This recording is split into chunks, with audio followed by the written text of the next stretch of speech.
नमस्कार दोस्तों, कोई भी मेडिकल इमरजेंसी होने पर, चोट लगने पर अगर आप सही समय पर अस्पताल पहुंच जाते हैं, वो भी ऐसे अस्पताल में जहां सारी चिकित्सा सुविधाएं एक छत के नीचे हो, तो वो आपकी जिंदगी के बहुत अमूल्य पल होते हैं। क्या होते हैं ये गोल्डन आवर? दोस्तों, आज हमने नेशनल वॉच की टीम ने मेदांता अस्पताल की इमरजेंसी का दौरा किया और एक एक्सक्लूसिव खबर हम आपको दिखाने जा रहे हैं कि किस तरीके से मेदांता अस्पताल की इमरजेंसी में वर्ल्ड क्लास की सुविधाएं हैं। गोल्डन आवर जिसमें कि 10 से 15 मिनट के बीच में ही मरीज का इलाज शुरू हो जाता है। हम इमरजेंसी के इंचार्ज डॉक्टर लोकेंद्र गुप्ता जी से बातचीत करेंगे और उनसे जानेंगे कि मेदांता अस्पताल में किस तरीके की सुविधाएं उपलब्ध हैं और इमरजेंसी में कौन कौन से इलाज होते हैं और गोल्डन आवर किसको कहा जाता है, किस समय पीरियड के बीच में मरीज को चिकित्सा सुविधा मिल जानी चाहिए और हीट वेव को भी लेकर बात करें। मेरा नाम डॉक्टर लोकेंद्र गुप्ता है और मैं मेदांता लखनऊ में इमरजेंसी मेडिसिन और ट्रॉमा केयर का हेड हूँ। कोई पेशेंट जब इमरजेंसी में आता है तो टाइम बहुत इंपॉर्टेंट होता है, वो प्रीशियस टाइम जो प्लेटिनम मिनट्स बोलते हैं, गोल्डन आवर बोलते हैं। तो आज मैं आपको बताऊंगा कि कैसे मेदांता में पेशेंट जब इमरजेंसी में आता है तो हम कैसे उसका इलाज करते हैं। कोई पेशेंट आता है गेट नंबर 3 से हमारे पास डायरेक्ट इमरजेंसी में, कोई व्यवधान नहीं होता है।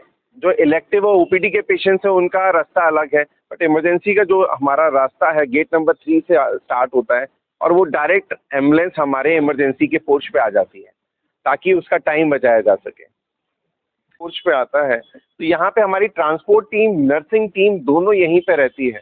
तो कोई भी पेशेंट जब इमरजेंसी में है और उस कार्डियक अरेस्ट चल रहा है या उसको हार्ट अटैक आया है, स्ट्रोक है, ट्रॉमा है, तो प्रीशियस टाइम हमारे पोर्च से ही चालू हो जाता है।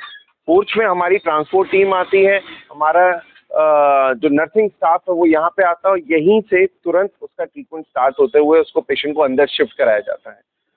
साथ साथ में जैसा कि आप अंदर देखेंगे हमारा एक सेपरेट इमरजेंसी बिलिंग एरिया है। बिलिंग एरिया में क्योंकि इमरजेंसी के पेशेंट्स के पास टाइम नहीं रहता, अटेंडेंट पैनिक में रहता है, तो वहाँ पे हमने एक सेपरेट डेडिकेटेड बिलिंग एरिया बना के रखा हुआ है ताकि उसको तुरंत एडमिट कराने में टाइम ना लगे और वो टाइम वेस्ट ना हो। अब मैं अंदर से करेंगे यहाँ पे कुछ बताने के लिए, ये बिलिंग एरिया है। कोई भी पेशेंट जब इमरजेंसी में एंटर करता है तो ये हमारा 9 बेड का ट्राइड एरिया है एंड देन पीछे हमारे वार्ड एंड आईसीयू के बेड्स हैं जो इमरजेंसी के अंदर है। यूपी में प्राइवेट सेक्टर में इतनी बड़ी इमरजेंसी अभी कहीं पे भी नहीं है अगर हम एनसीआर को छोड़ दिया जाए। तो जो सबसे पहले पेशेंट आया है उसको हमने ट्राइड बेड पे शिफ्ट किया और उसमें इनिशियल असेसमेंट करते हैं और उसके अकॉर्डिंग पेशेंट को हम ऑस्टिलेशन ट्रायज के अकॉर्डिंग अलग अलग विभिन्न एरिया में डिवाइड करते हैं। अगर वो हार्ट अटैक का केस है, सपोजिटली किसी को चेस्ट पेन हो रहा है, तो हम यहीं पे ईसीजी करके, यहीं पे इको करके, हमारी कार्डियोलॉजी की टीम यहीं पे ऑब्जर्व करती है और फिर यहीं से डायरेक्ट पेशेंट को कैथ लैब में शिफ्ट किया जाता है। इन केस अगर हमारे पास ट्रॉमा का पेशेंट आता है, रोड ट्रैफिक एक्सीडेंट जिसमें टाइम बहुत इंपॉर्टेंट है, तो ये हमारा ट्रॉमा एरिया है जिसे ट्रॉमा बे कहते हैं। यहाँ पे सारी ट्रॉमा से रिलेटेड हमारी जितनी भी इक्विपमेंट है, जो भी है ना मेडिसिन है, वो सब इसी बेड पे हमारे पास रखी रहती है ताकि तुरंत इलाज किया जाए। और अगर उसमें हम देखते हैं कि अगर ऑपरेशन की ज़रूरत पड़ती है तो पेशेंट को डायरेक्ट ओटी हम यहीं से शिफ्ट करते हैं। ट्रॉमा बे में ट्रॉमा कोड भी एक्टिवेट किया जाता है जिसमें gastro surgeon, neuro surgeon, orthopaedic surgeon, CTVS की टीम, क्रिटिकल केयर की टीम सारा bed side with in 5 minute में आके ट्रॉमा, चाहे वो रात के 2 बजे हो चाहे दिन के 2 बजे हो। फिर उसके बाद हमारा स्ट्रोक एरिया है जो हमने डेडिकेटली डिवाइड करके रखा हुआ है।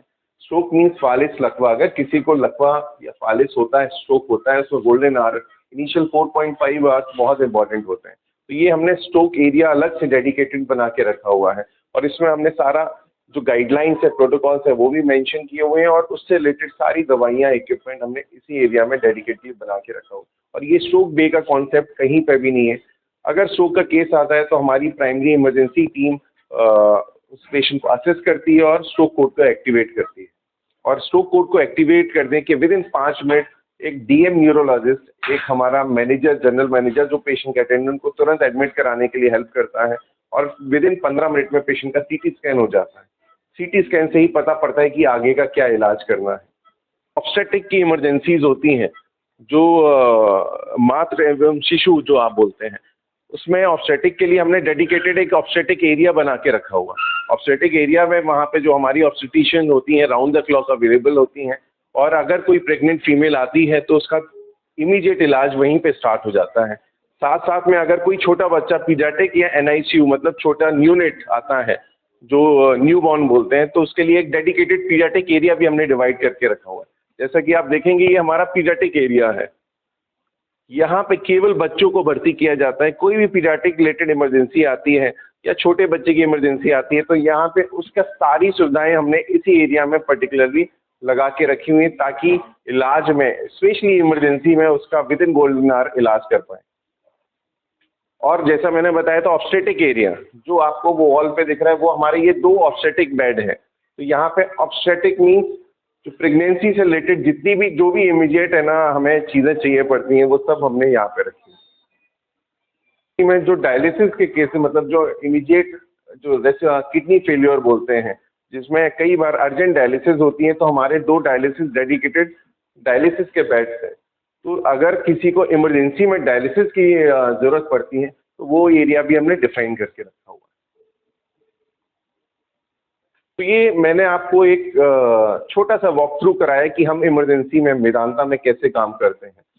मेदांता इकलौता इंस्टीट्यूट है जहाँ पे हार्ट अटैक, स्ट्रोक, ट्रॉमा के कोर्ट्स बने हुए हैं, डेडिकेटेड टीम बनी हुई है कि अगर ये हार्ट, क्योंकि मेजर कॉज डेथ का जनरली आपने भी देखा है हार्ट अटैक की वजह से या ट्रॉमा रोड ट्रैफिक एक्सीडेंट की वजह से या स्ट्रोक फालिस लकवा की वजह से काफ़ी जाने जाती हैं। उसका हमने पर्टिकुलरली तीनों बीमारियों का कोड बनाया है और एक डेडिकेटेड टीम बनाई है। कोड मतलब ये होता है कि जैसे ही वो केस आता है हम उस कोड को एक्टिवेट करते हैं। जैसे फायर अलार्म आपने सुना होगा, जैसे ही अलार्म दबाया तुरंत फायर टीम आ गई, वैसे ही सेम अगर स्ट्रोक का केस आया, हार्ट अटैक का केस आया, ट्रॉमा का केस आया, हमने वो कोड एक्टिवेट किया। कोड एक्टिवेट करने से जितने भी स्पेशलिस्ट होते हैं, अगर हार्ट अटैक है तो कार्डियोलॉजिस्ट हो गया, साथ साथ में एक जो मैनेजर होता है जनरल मैनेजर हो गया, तीसरा हमारी कैथ लैब एक्टिवेट हो जाती है। अगर किसी को हार्ट अटैक है तो उसको अगर छल्ला पड़ना है, एंजियोप्लास्टी होनी है, तो हमारी कैथ लैब एक्टिवेट हो जाती है। विद इन 15 से 20 मिनट में हम पेशेंट को यहाँ से डायरेक्ट कैथ लैब एक्टिवेट करते हैं, भेजते हैं। उससे क्या है, वो प्रीशियस टाइम बचता है, वो गोल्डन टाइम बचता है, क्योंकि एक एक मिनट पेशेंट की जान के लिए काफ़ी कीमती होता है। तो ये इमरजेंसी गोल्डन टाइम की, गोल्डन पीरियड की काफ़ी बात हुई है, तो ये कितने मिनट का ये गोल्डन पीरियड होता है? गोल्डन मिनट, जो गोल्डन आवर होता है, प्लेटिनम मिनट्स होते हैं, वो तब से स्टार्ट हो जाता है जब से इमरजेंसी स्टार्ट हुई है। चाहे वो घर से हो, जहाँ से एक्सीडेंट हुआ है वहाँ से हो, या वर्क प्लेस से, ऑफिस में। तो किसी को अगर छाती में दर्द स्टार्ट हुआ है, वहाँ से हॉस्पिटल पहुँचने से लेकर उस दर्द को ख़त्म करने तक, चाहे वो छल्ला डाल के या खून पतला करने वाली दवा देने तक, उसे गोल्डन टाइम बोलते हैं। गोल्डन आवर मोटा टर्म है। गोल्डन आवर मीन्स शुरू के 3 से 4 घंटे जिसमें आपको इनिशियल ट्रीटमेंट मिल जाना बहुत ज़रूरी होता है। रोड ट्रैफिक एक्सीडेंट में ये 60 मिनट होता है, हार्ट अटैक में 90 मिनट होता है, स्ट्रोक के केस में 4.5 आवर्स होता है, पॉइजनिंग के केस में गोल्डन फर्स्ट आवर होता है। तो ये हर इमरजेंसी में कुछ एक फिक्स टाइम रहता है जो गाइडलाइंस के अकॉर्डिंग चेंज होता है। बट लेकिन शुरू के जो प्रीशियस टाइम, शुरू के जो गोल्डन 3 से 4 घंटे होते हैं, किसी भी इमरजेंसी में मोटा कह दिया जाए तो वो लाइफ सेविंग होते हैं, किसी भी मेडिकल और सर्जिकल इमरजेंसी होने के बाद। सर, इस बार तो टेम्परेचर काफ़ी बढ़ने की उम्मीद है और हीट वेव की भी गवर्नमेंट लगातार चेतावनी दे रही है, तो उसमें अगर कोई पेशेंट आता है तो कैसे उसको ट्रीट करेगा? देखिए, सबसे इम्पोर्टेंट है कि हीट वेव और हीट स्ट्रोक जो आप है ना, एक बड़ा कॉमन टर्म है और बहुत सारे केसेस आते हैं, और इस बार गर्मी काफ़ी ज़्यादा पड़ने भी वाली है। उसमें पब्लिक की अवेयरनेस बहुत ज़रूरी है। अगर पब्लिक का एक्सपोजर है, अगर बाइक से जा रहे हैं, हेलमेट नहीं पहना और बहुत ज़्यादा गर्मी लग रही है और उसकी बॉडी का टेम्परेचर 103, 104 जा रहा है, एक दूसरा उसको एक्यूट कन्फ्यूजन है, उसको चक्कर आ रहे हैं, उसे समझ में नहीं आ रहा है, या उसका बीपी बहुत बढ़ गया, या उसकी पल्स रेट बहुत बढ़ी हुई है, तो उसको इमरजेंसी में आना बहुत ज़रूरी है। सबसे पहले तो वो लोग आते इमरजेंसी में काफ़ी लेट है। अगर आपका टेम्परेचर 104 है, आपको कन्फ्यूजन हो रही है, आपको चक्कर आ रहा है, आप खड़े नहीं हो पा रहे हैं, आपका बीपी बढ़ा हुआ है, आपका हार्ट रेट बढ़ा हुआ है, दैट मीन्स कि आपको लू लग गई है और हीट स्ट्रोक हो गया है। हीट स्ट्रोक मीन्स बॉडी का तापमान 103, 104 से ऊपर चला जाए, तो ये एक मेडिकल इमरजेंसी है। पहले तो आप टाइमली इमरजेंसी में आए, और टाइमली इमरजेंसी आने के बाद सबसे इम्पॉर्टेंट होता है जो हमारा इमरजेंसी का डॉक्टर करता है, उसके टेम्परेचर को नॉर्मल लाने की कोशिश करता है, पूरी बॉडी को गीला करता है, आइस पैक लगाता है, आईवी फ्लूइड स्टार्ट करता है और उस टेम्परेचर को 104 से 101 या 100 से नीचे लाने की with in half an hour, जो गाइडलाइन बोलती है आधे घंटे के भीतर आपका टेम्परेचर 104 से सेफ रेंज में आ जाना चाहिए, मीन्स 100 से कम आ जाना चाहिए। तो ये एक टाइम लिमिटिंग, मतलब आपका जो गोल्डन आवर होता है वो हीट स्ट्रोक में बहुत इंपॉर्टेंट होता है।